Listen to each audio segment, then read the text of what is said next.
All right. Good afternoon, everyone, and welcome to another LEA information session. Um, Today, we're going to have a few things on the agenda. So we'll start with an updated organizational chart, and that's for the Office of Special Education Services, just to update you guys on it. We've made a few recent changes. Still have the same 5 teams, but have a few changes to that. And then we're going to talk about a few updates related to EdPlan SC and our transition to that program.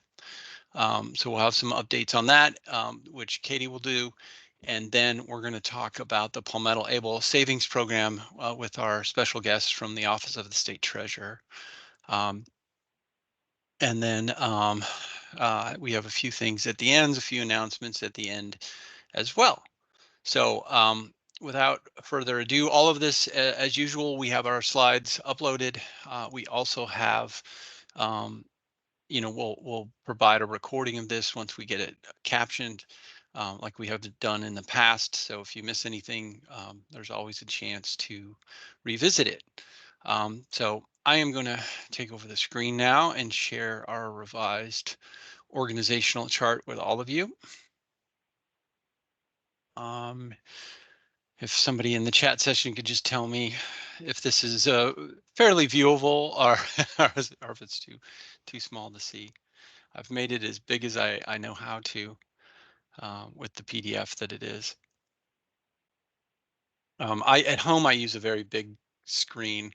It's one of those gaming ones that I was able to get at Costco, but it helps me with my vision. That's not what it once was. So it's a little small. Let me see. This is the full page reading one. Let me see if I can't. I'll just go through parts of it. This doesn't allow to do the whole thing, but it might be a little bit better. Wait, where did we go here? Okay, how's that? Is that a little bit better? I don't want Joan to get out her magnifying glass. Is that any better? Yep.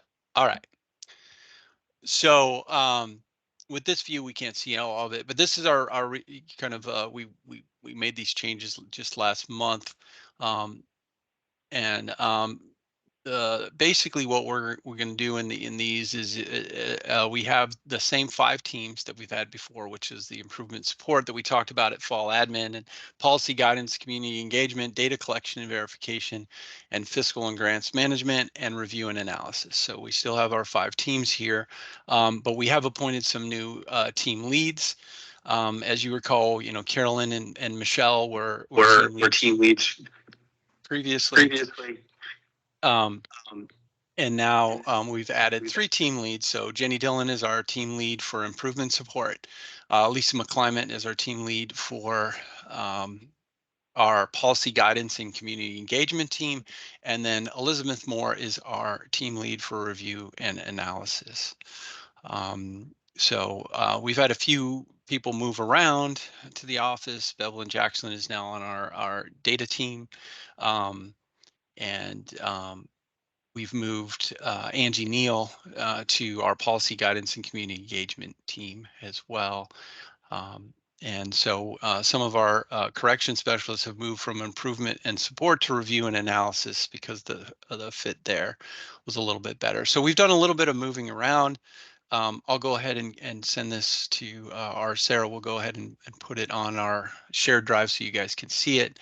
The other changes is a few direct reports of people who are no longer on teams, just with some key functions. That, as you guys know, we have our program review leads, and I work closely with them on the program reviews and the reports that go out to all of you when we review your districts.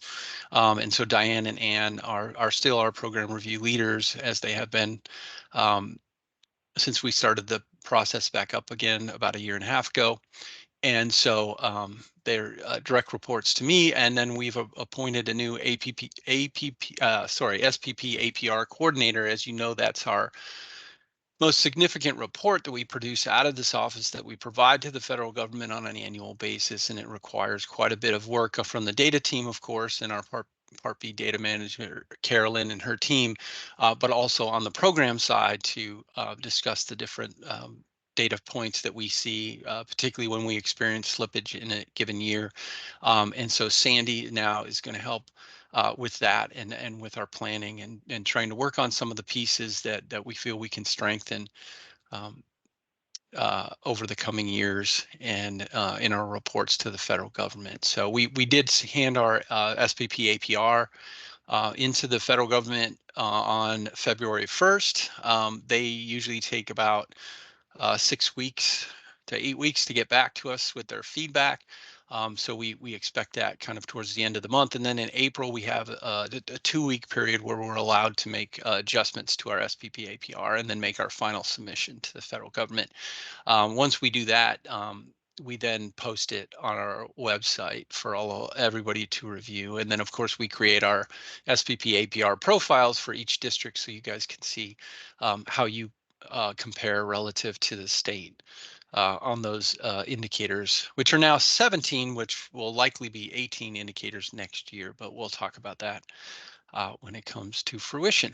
So that is basically, in a nutshell, um, our team here at the office. We, of course, still have our contracted consultants in the areas of vision and in deaf, hard of hearing, and deaf blind that we contract with the South Carolina School for the Deaf and Blind for those contractual consultant services that we get from Marty McKenzie and Robert Hill.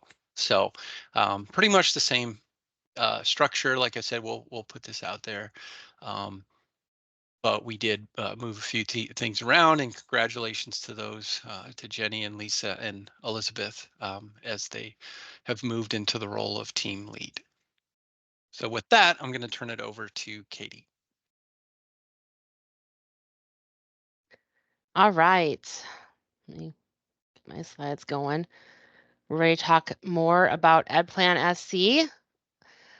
So the first item that I have up is the timeline.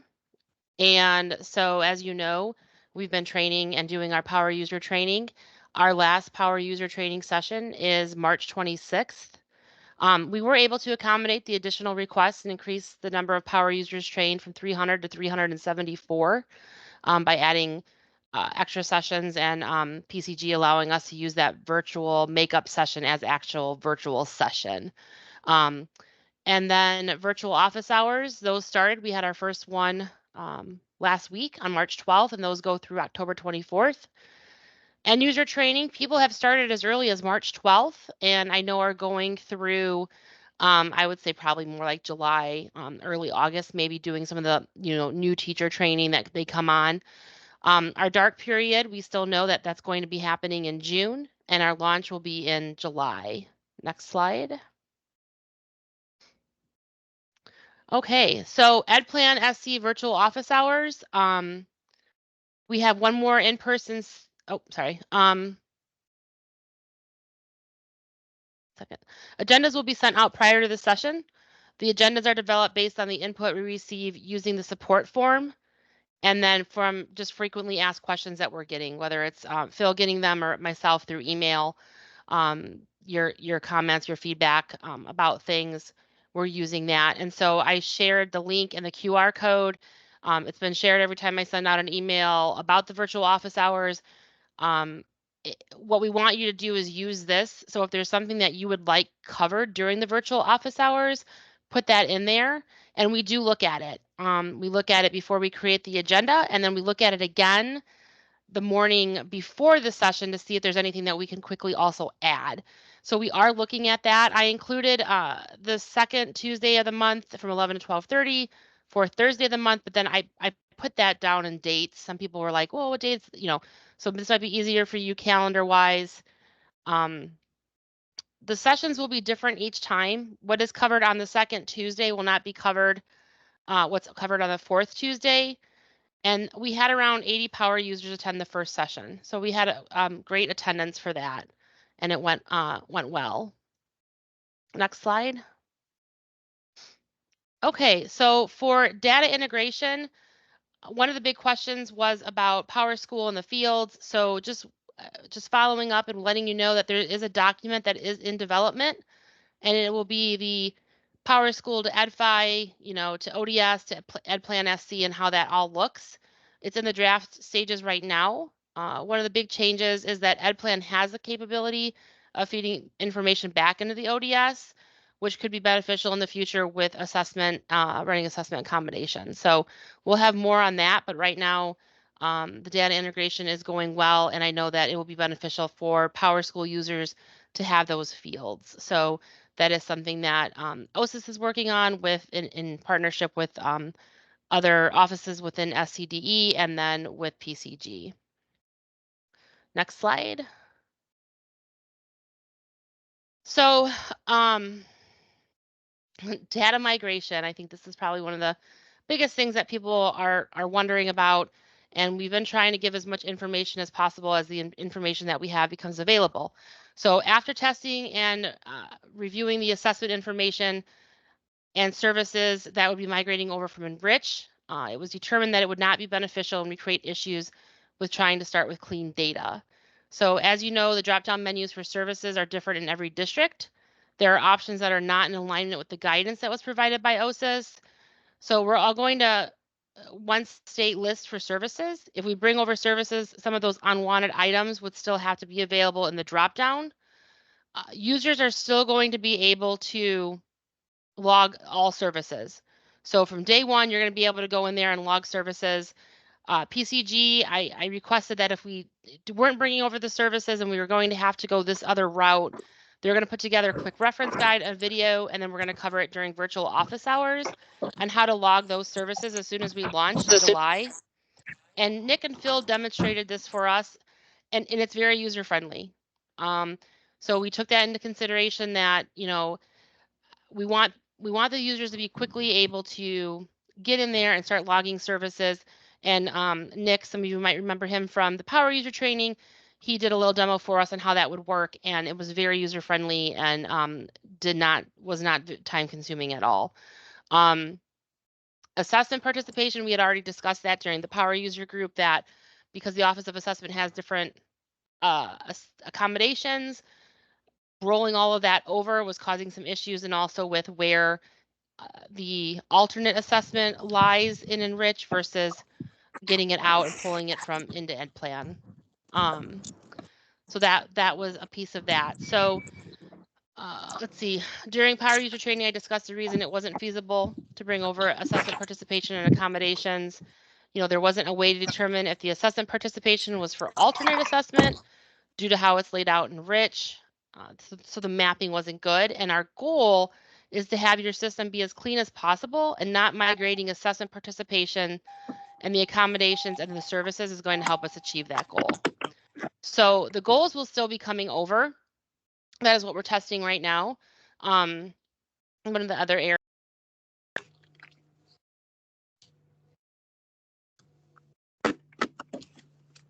Sorry, I was muted. So that will allow users to create those progress reports, and then also the coasts, the entry and exits will be still brought over into that workspace as discussed during Power User training. Next slide.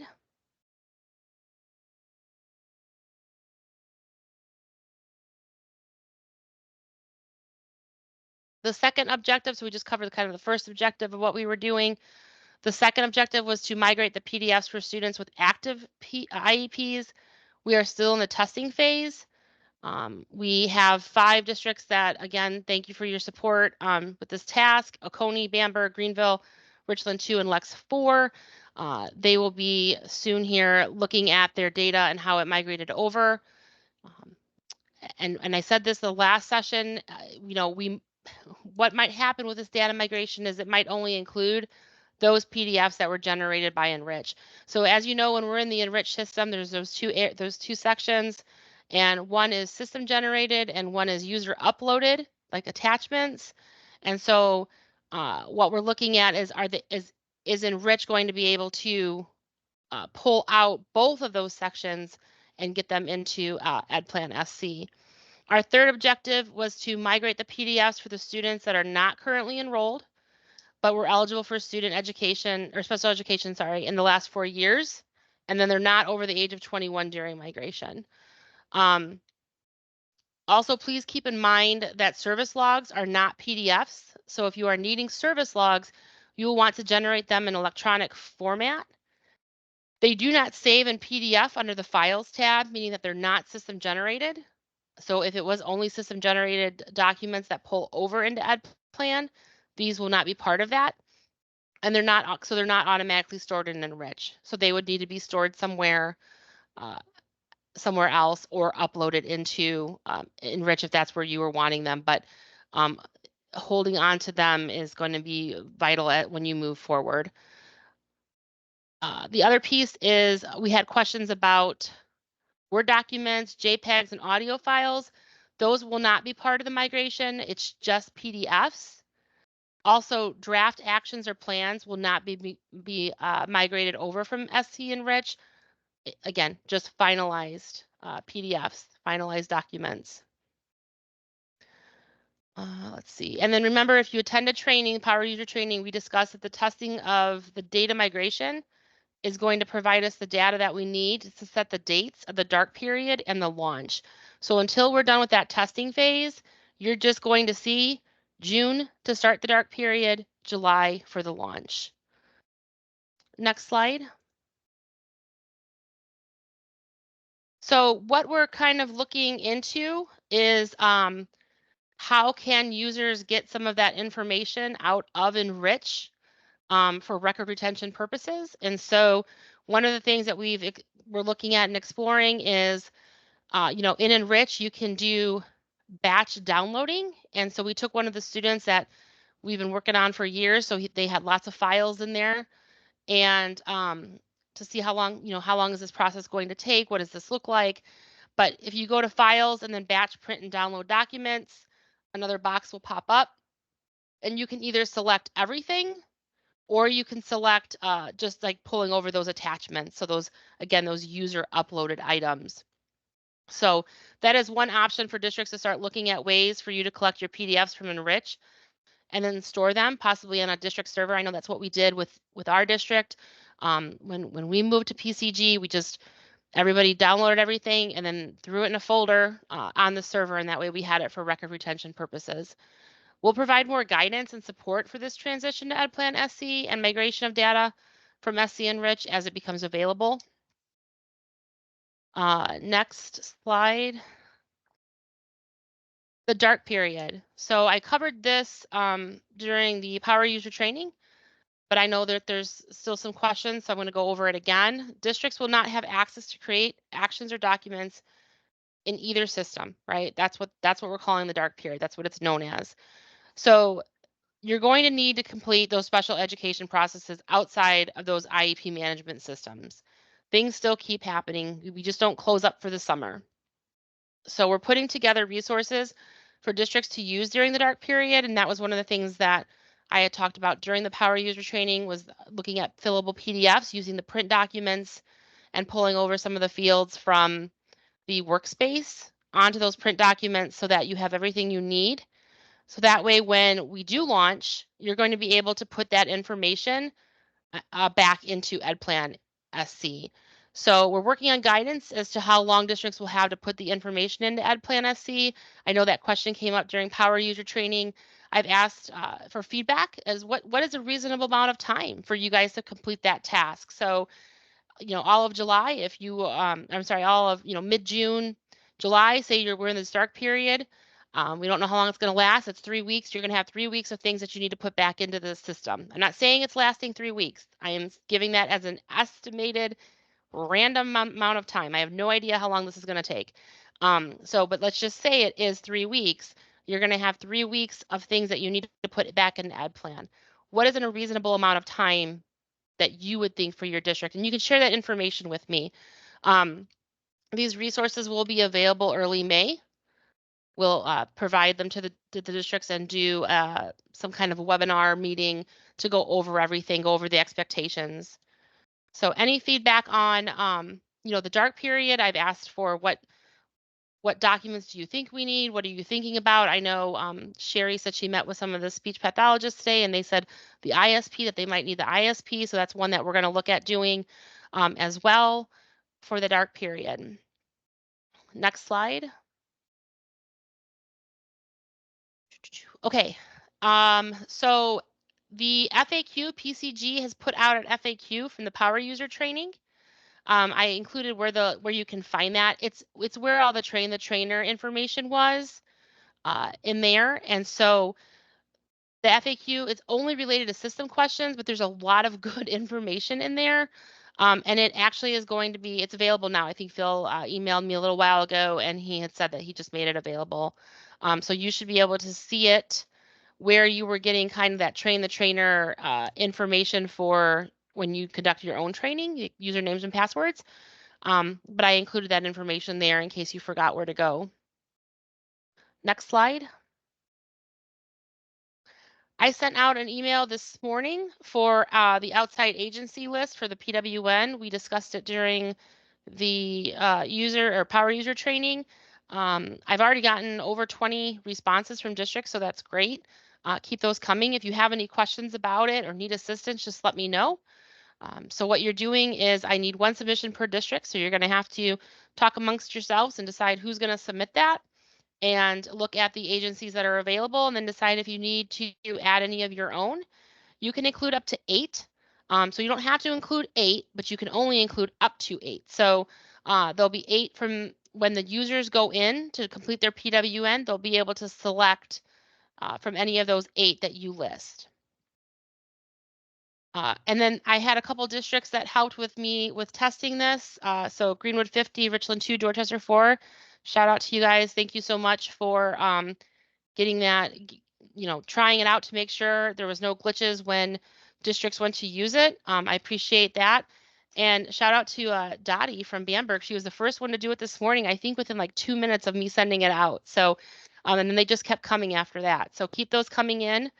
If I have questions or I got duplicates or something, I'll reach out. The next item that I'll be sending an email out and as to what the process is going to be is for the district logo. I just wanted to get you the information now so you can think about this, because you may not have this somewhere. You may have to go to someone to get this.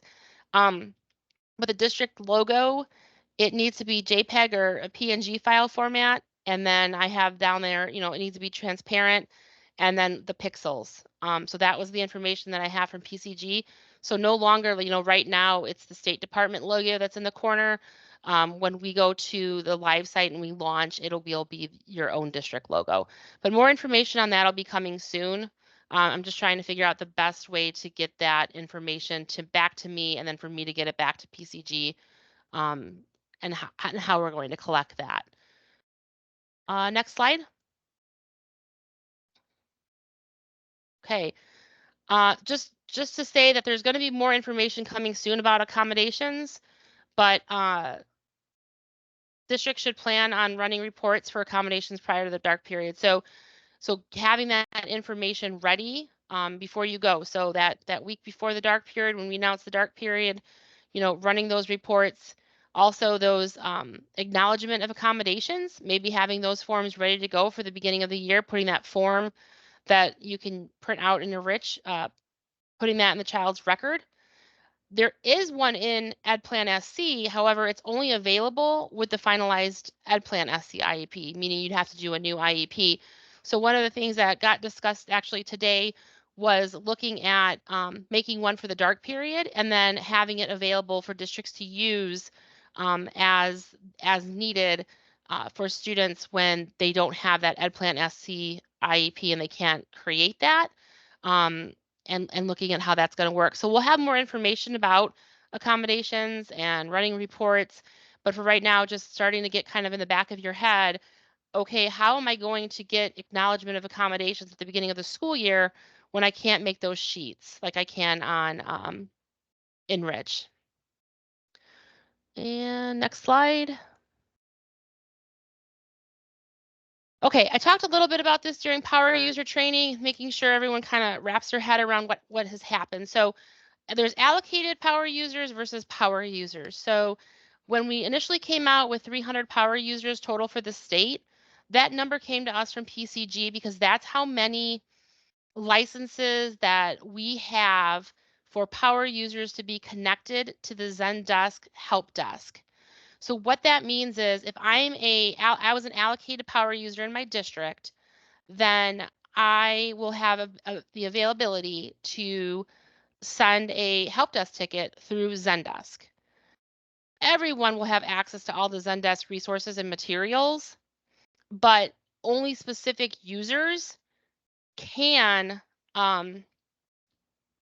submit the help desk tickets. So what happened was everybody said we need more users, and I said okay, let's do it.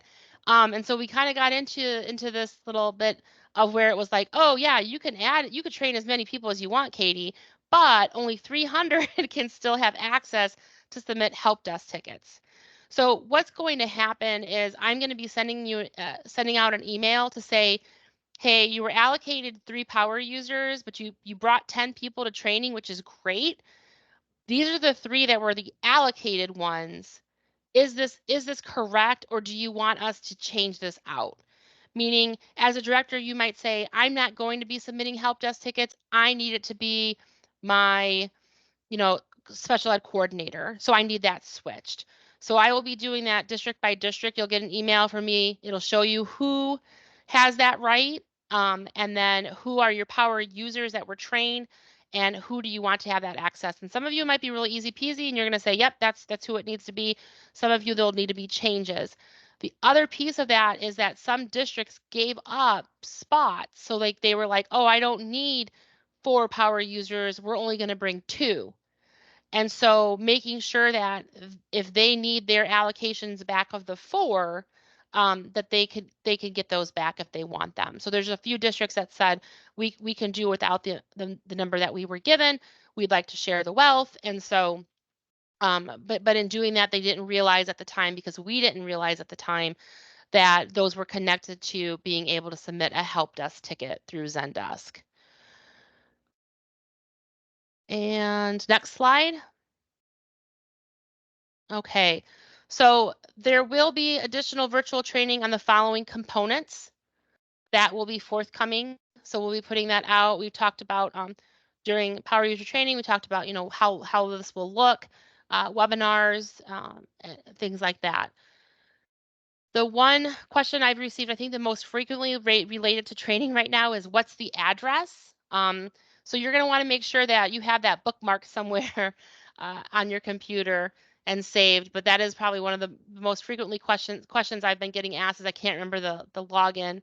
And then the other one is that how long are we going to have this access to this? So we have access to this training site through the dark period and through the life of the contract. So you can keep training, even though the 2 systems are shut down and you can't write an IEP, you can still train on how to write an IEP.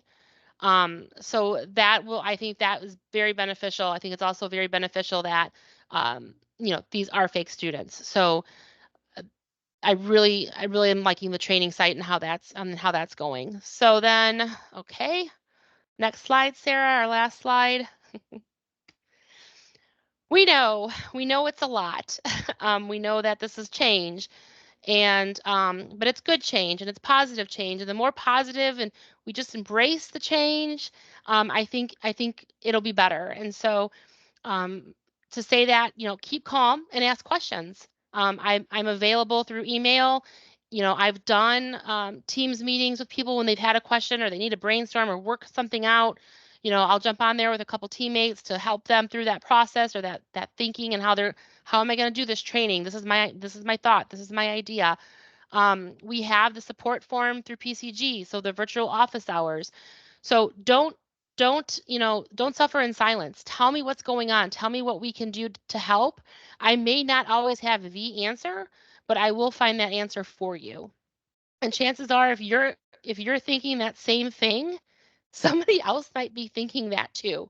But maybe I'm not thinking it. So I need to know. I need to know what you're thinking. And some of you have done a really good job in letting me know what you're thinking, and that has really helped me drive this train. So I appreciate that. And that's all I have for today. I know there was a couple questions. Do we have time for questions, Sarah? We do have take. time to quickly. I can field probably some of the questions. The one was to clarify how back the data transfer will go. So keep in mind that what we're talking about is dynamic data and static data. That's the way I kind of view it in the head. But there's data that comes over, and there.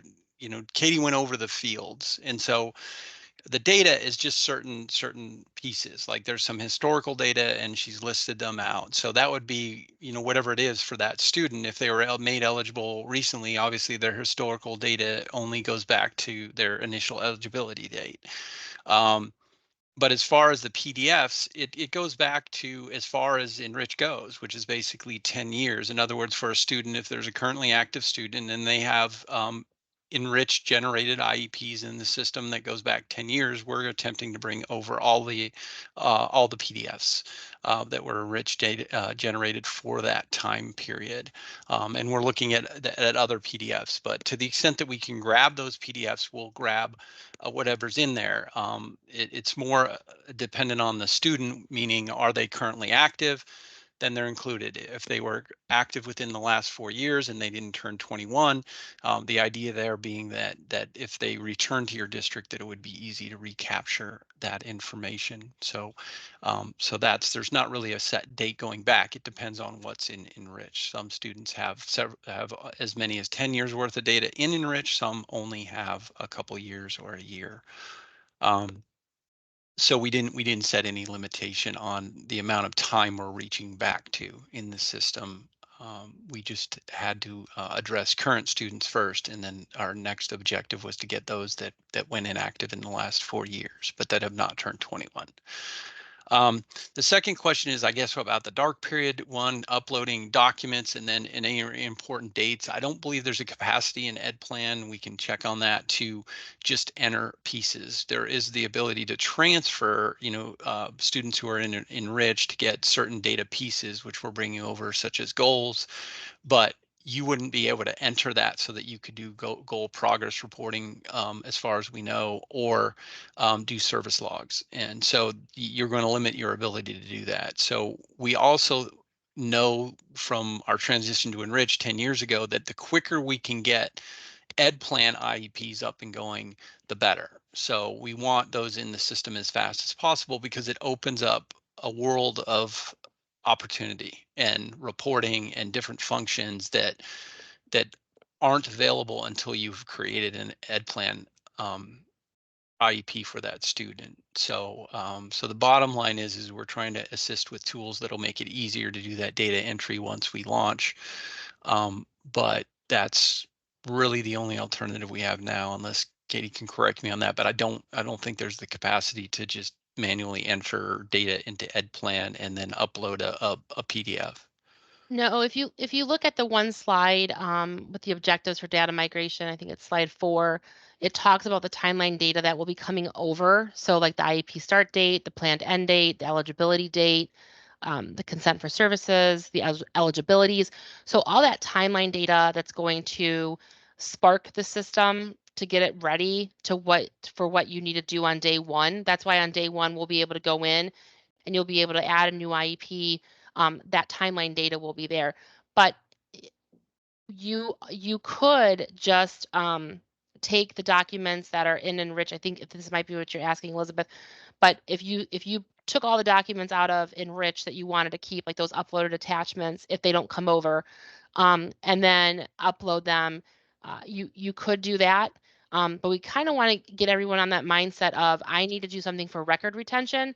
And so keeping it somewhere else other than an EdPlan, because we have this contract, I think, for 5 years. And so I don't want anybody to be in that same boat of I've stuffed everything I could into EdPlan, and now I'm in the same boat where I've got to get it out. And so this way you kind of own your data.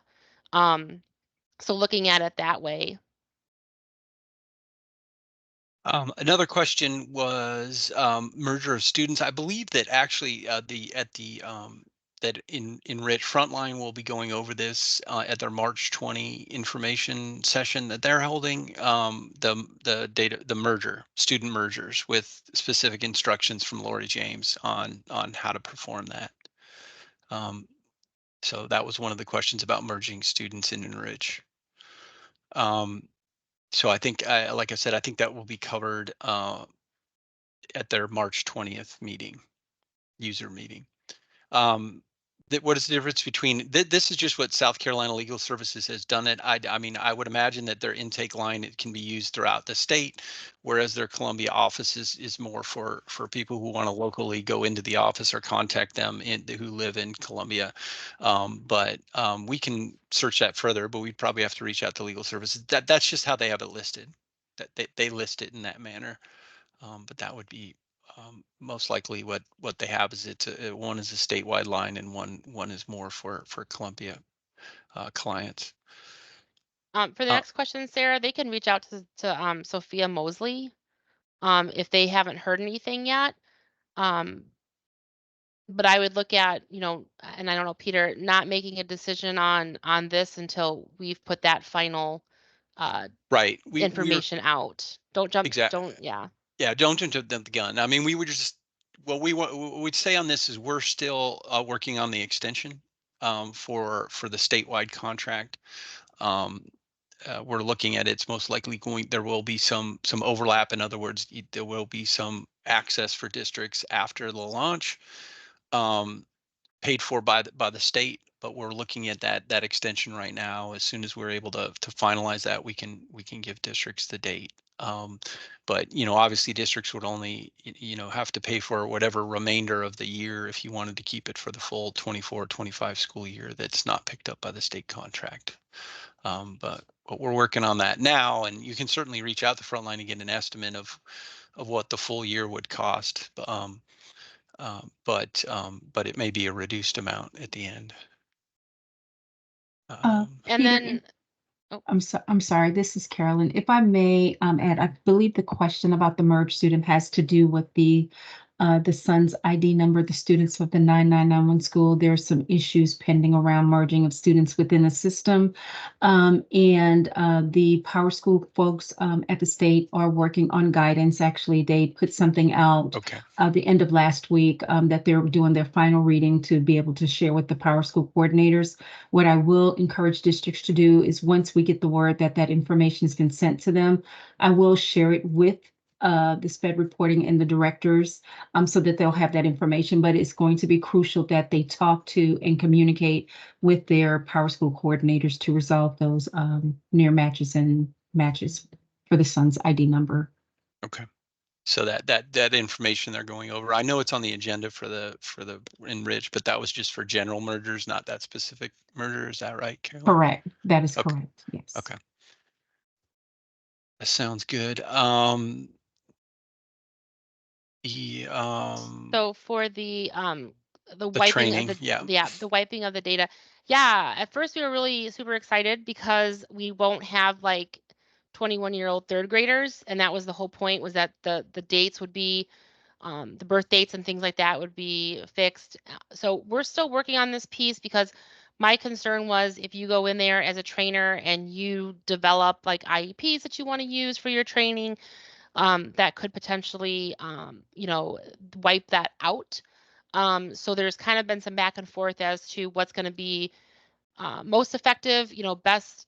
We want it to be beneficial. And so we're probably going to end up with having to wipe it so that the students remain the same like age and everything's clean.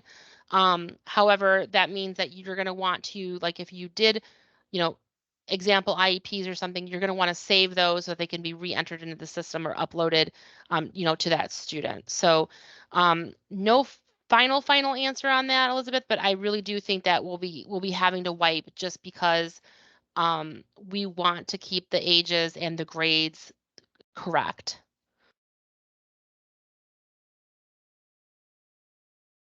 All right. The other piece is just, I think Jessica, probably Katie, you need to talk with her about that. They said that their progress reporting, their school year might end past the dark period, but I think we can clarify that for you. You should be okay.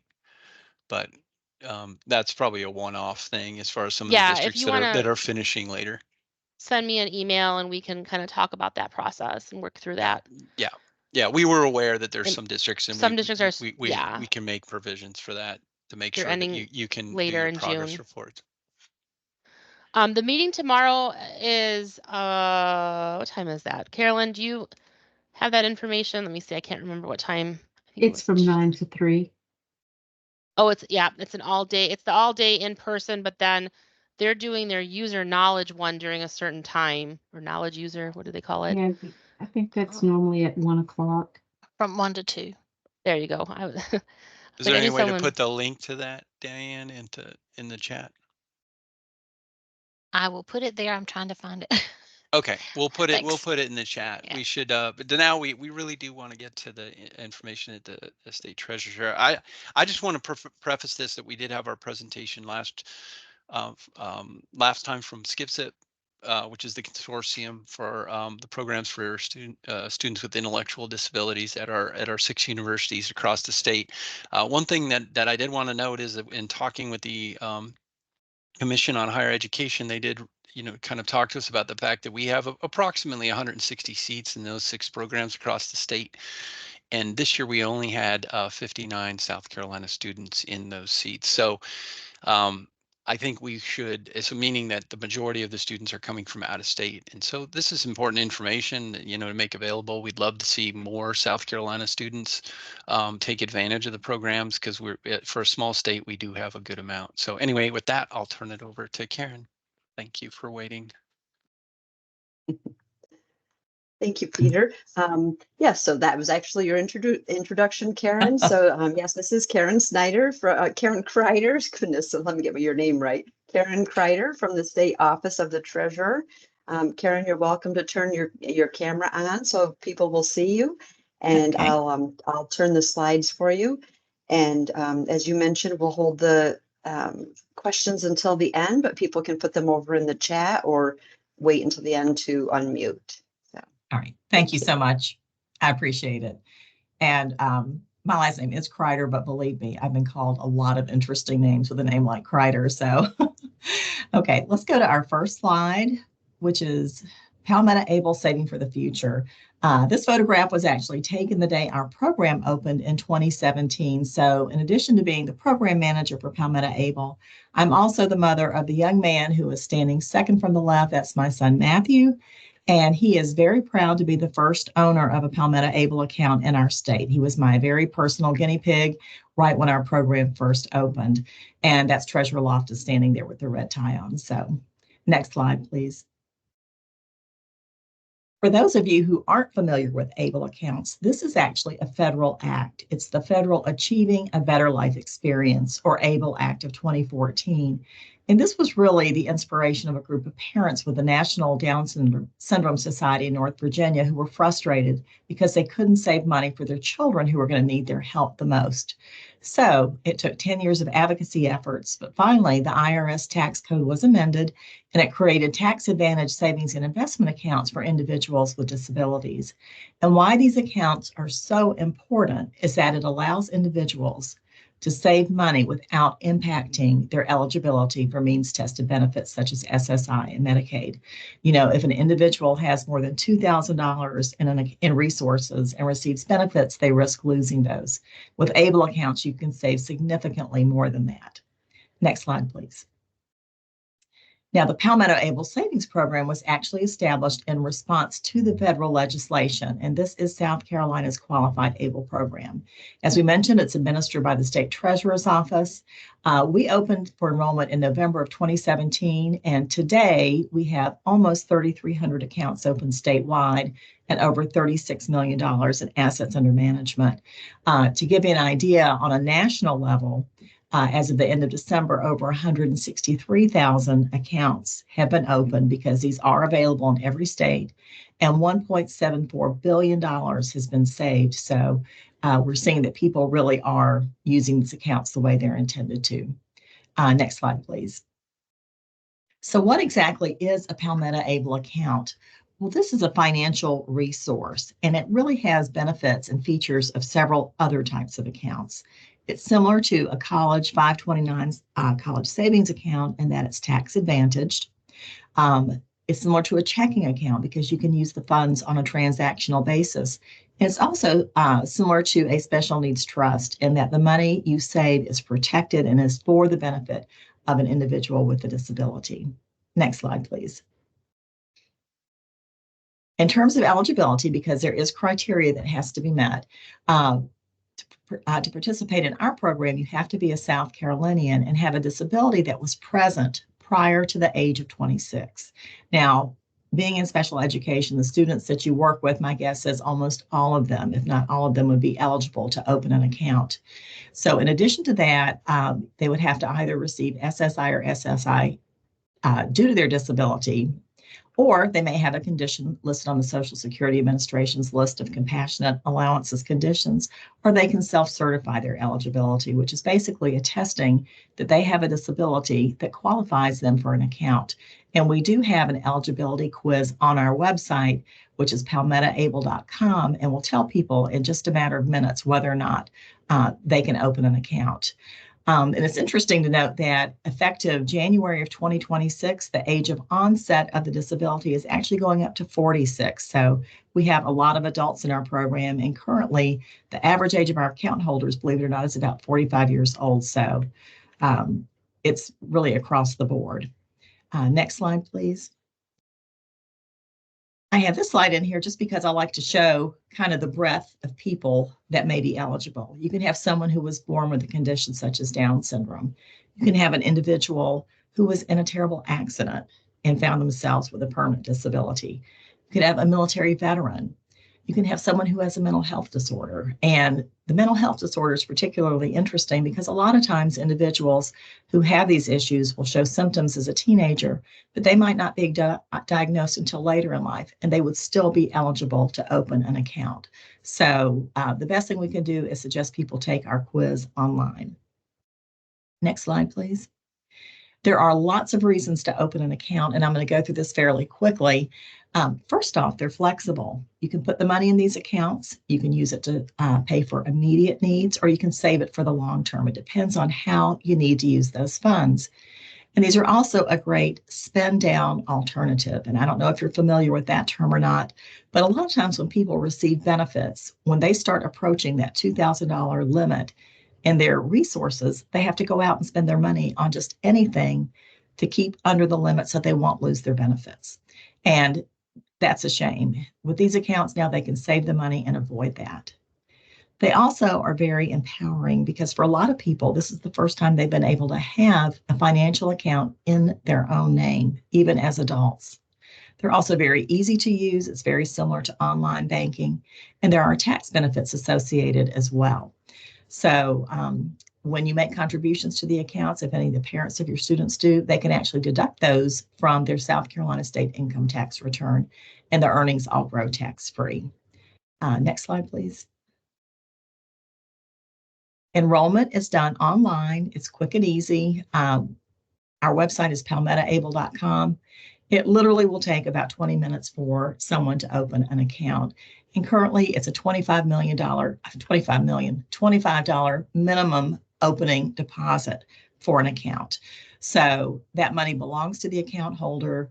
It is not a fee that's charged by the state. So it really doesn't take that much to get these accounts functioning. Next slide. Enrollment and management is simple. It can be done either by the individual with a disability, as long as they're of age, or by an authorized legal representative, which would be the case with minors. And who can be an ALR? Well, it could be someone who has power of attorney, could be a conservator or legal guardian, a spouse, a parent. We have lots of parents managing these accounts for their children, siblings, grandparents, and even Social Security rep payees. I was in a meeting earlier today and I found out we don't have any grandparents that are doing this, but we do have people in all these other categories managing accounts for their loved ones. Next slide, please. This is an example of what our website looks like. It's palmettaable.com. When you go to our website, all they have to do is click the top navigation bar where it says open an account, and it'll take them right to the enrollment pages. And our website, I encourage you, and please encourage your parents to visit our website because we have a lot of good information that they can find right there. Now, the next page they'll go to is our next slide, which when they come to this page, after they click open an account, they'll see a box for Vestwell, who is our program administrator. They manage all of our back-end data. And they'll see open a stable account plan, and they are in the right place. South Carolina is part of the Ohio Stable Account Program. When the federal legislation passed, it allowed states to work together to bring these programs to their citizens because they're so expensive to create. So we are part of the Ohio program. They have 12 partner states, and they are approaching $500 million. That's their goal for the end of this year, and assets under management, and they have more than 39,000 accounts open nationally. So they've been a good partner to our group. Next slide. And then this is just more of the sign-in sheet, and we can skip right over that and come to funding. How do you put money in an account? Because it's simple. You can set up these accounts with electronic fund transfer. Parents can take their bank account and attach it to their Falmouth Able account and move the money that way. They can mail in paper checks. You can set up direct deposit for payroll. If a parent wants to put a portion of their earnings directly in their child's account, they can do that. And you can also have direct deposit set up for Social Security benefits. So that is a new feature and something that's very exciting.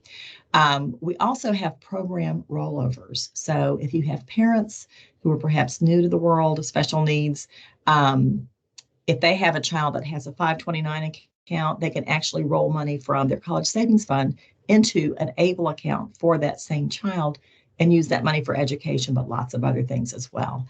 And we also have e-gifting, which is on the next page. Now, this is a really great resource for families because it allows anyone to make a financial gift or contributions directly into an account. And when they do this, the money that they're giving does not count as resource or income. And they simply go to the gifting page, they send out emails that go to different family members or friends, and the contributions can come from anyone. It can be family, it can be friends, it can be neighbors. It's really wide open. If people have a special needs trust set up for their child, you can make distributions from a trust into these accounts as well. Next slide, please. The contribution limits. This is always interesting to watch. When you think you can put have $2,000 with before you lose your benefits, with an ABLE account now you can save up to $18,000 per year as long as the beneficiary is unemployed. This number is tied to the federal gifting tax, so when this number goes up over time, the contribution limit will as well. And if someone's employed, they may be able to contribute an additional amount up to the federal poverty level, which is currently $14,580. And right now, there's a $541,000 lifetime limit. I found out there are over 100 accounts in the Stable program that have exceeded the $100,000 limit. And in our state, I think we have one or two. So people are definitely saving money. Next slide, please. There are some things to keep in mind for parents. A lot of people have heard about the $100,000 rule. And what that means is if people have more than $100,000 in an account, their SSI may be suspended, but it won't be terminated. The important part here is that the balance in an ABLE account will never affect Medicaid because that is something that is so critical to so many families. It's the health care more even than just the financial benefits. And also, if people contribute their earnings in there, it's still going to count as income, even if they are contributed. So we can go to the next slide, please. So what does it cost to own an account? We have monthly maintenance fees that are $2.25 a month. And what this means is that $6.75 per quarter is deducted from the account. And we also have very low asset-based management fees that range between 0.19 and 0.33%, and this is based on the earnings. One of the things that was most important to Treasurer Loftus and the leadership team when they chose to go with the Stable program was bringing the best value possible to our citizens, and this program has some of the lowest costs that you'll see in the country, and it's something that we watch very carefully. Next slide, please. As I mentioned, these are investment accounts as well as savings accounts. We have 4 mutual fund options that are a combination of stocks and bonds that range from conservative options to more aggressive options. People have to do what they're most comfortable with. And we also have a principal protected FDIC insured option, which is called our Bank Safe account, which is a savings account. And about 80% of our funds are saved there. Next slide. So spending money is wide open. You can use these funds on anything that will improve the health, the independence, or the quality of life of the account owner. And these are what we consider qualified disability expenses, whether it's housing and rent, basic living expenses. Parents can actually use money if they open an account for their child to help offset some of their housing expenses if they need to. Assistive technology, of course, health and wellness, education. Really, the only thing you can't do is purchase a gift for someone else because that's going to benefit the recipient rather than the gift giver. Next slide. And while we never ask how people are spending money, it's possible that they could be audited at some point by one of the benefits agencies. And if they spend money on things that are not qualified, it's possible that they could have an impact on their benefits, and they would owe taxes plus a 10% penalty on the earnings portion. So we just tell people to keep good records. We'll never ask anyone how they're spending their money, but just use good judgment. Next slide, please. Withdrawing funds is very simple as well. Again, you have electronic fund transfer back to your bank account. We also have a loadable debit card called the Stable Visa card, and people can also request checks either made out to themselves or a third party for paying bills as needed. Next slide. And this is what our Stable Visa card looks like. Anyone that opens an account is eligible for that, and there are protections built in. So for the benefit of the account owner, and parents can actually request a card made out to themselves for the benefit of their child that they can use to pay for the expenses for their child. And it will provide a good record of your expenditures. Next slide, please.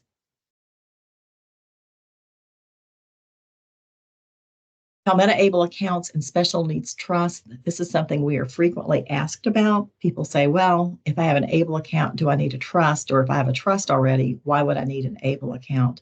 Our position is that these are complementary resources and they work together for the benefit of the individual with a disability. With an ABLE account, you're going to have broader spending power.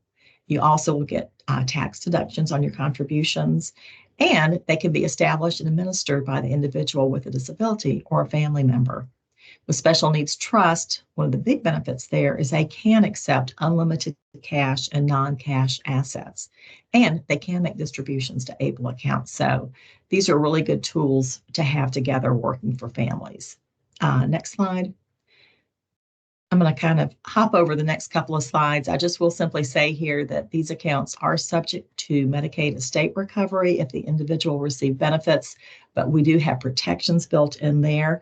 And then the next slide, we also have procedures that they would follow upon the death of a beneficiary, which I know is hard to think about when you're dealing with children.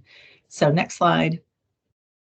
Just remember that we are here to help. We do have a customer service team available Monday through Friday at this number, and our website has a lot of great information. And Sarah, if you'd like to share my email address with everyone, please feel free to do so. I'll be glad to see if I can help or answer any questions. Next slide. And what we would just ask of you is to please help us spread the message. We have posts on Treasurer Loftus's Facebook page and on Instagram, and we're just trying to get the word out. I have worked on this program for almost 7 years, and it might not seem like 3,300 accounts. It's a lot, but it is. And anything we can do to spread the word is just invaluable to us. And I'm really excited to be here today. This is the first opportunity I've had to speak to educators such as yourself, and I really hope that you'll see the value of this for some of the parents that you work with. So I think right now, I'll be happy to take any questions, Sarah, if any have come in. Wow, Karen, thank you so much. Let me take a look at the chat. Okay. I don't see any there. Is there anyone who would like to unmute and ask Karen themselves?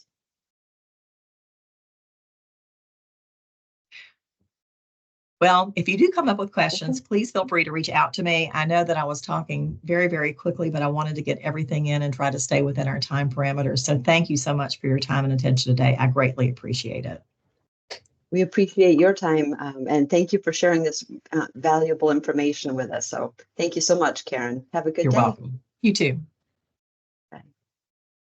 They did ask for Karen's email if she doesn't mind putting it in the chat box. That's I sure will.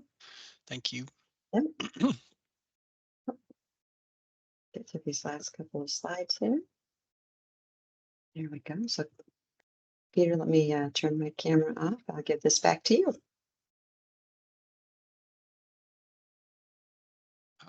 I was muted there for a second. We did have thank you letter. Let me read that out.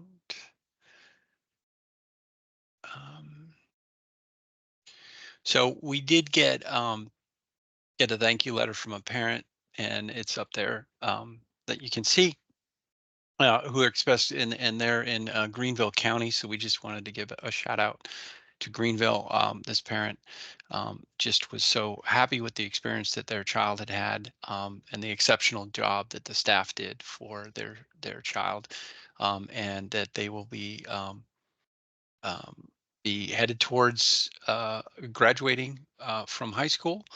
And it wouldn't have been possible if it wasn't for the hard work of all the individuals involved at the school district. So anyway, it's just really nice to get this kind of feedback from parents. I know we don't always get credit for what we do in special education, so it's really nice. And these are the particular individuals that the parent pointed out as being instrumental in their child's life. So we just wanted to recognize that as we received that at the state level, and they also sent it at the district level as well. So congratulations to Greenville County on that and the successful career of this particular student.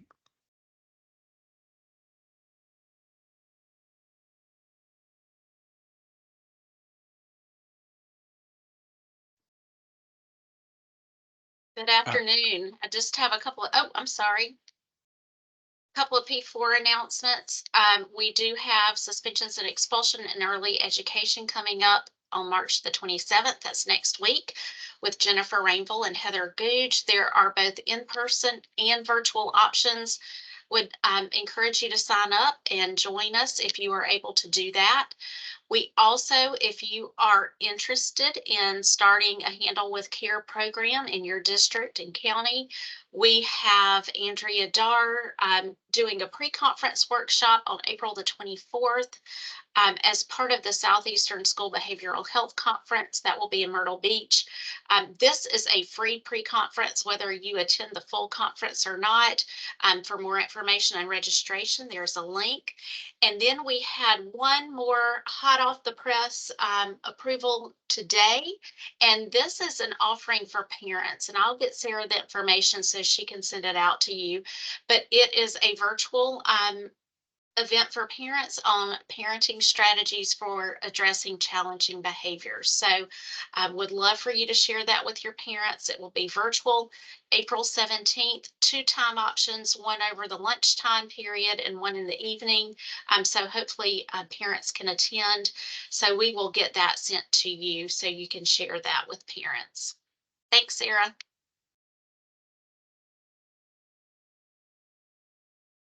Hey, this is Jenny. I just wanted to remind you that tomorrow will be the next installment of ASK's Evidence-Based Practices Network. As we like to call it, it is ESPN, but for nerds, it's our EBPN. The brilliant and talented Sarah Melton will be back with us from Oconee. She's going to be sharing evidence-based practices for using data to inform instruction using that progress monitoring data. So snap the QR code if you're interested in attending. Thank you.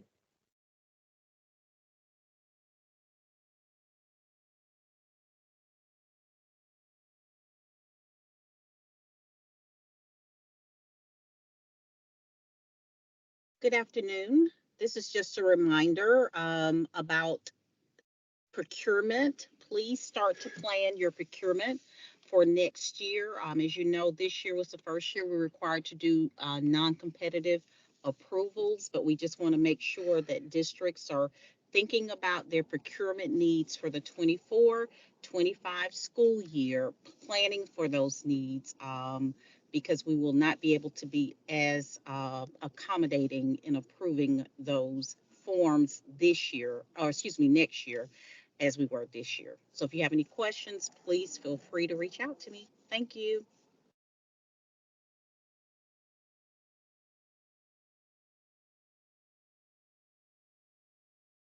And this would be for our next session.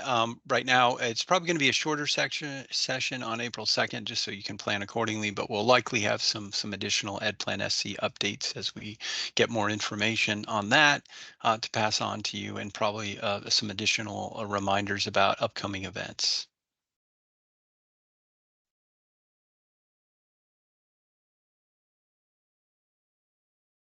And that's a wrap for today. We went a little over time. We appreciate you guys tuning in and getting all this important information. We hope it's helpful for you and for the families in your district. Like I said, obviously the ABLE accounts can be used for a variety of purposes, but we tried to tie it in a little bit that it can certainly be used if a student wants to attend one of the programs at our universities. And so, the more information that's out there to parents, the better. I think we have a lot of seats that we could certainly fill and have a lot of students that could benefit from those programs, and it may be more affordable than the parents originally thought. Using a variety of tools, including possibly suspending accounts to save in advance. For that type of thing, in addition to the scholarships that are available through the Commission on Higher Education as well. So anyway, I hope you guys find this interesting, and thank you again for tuning in, and we'll see you next time.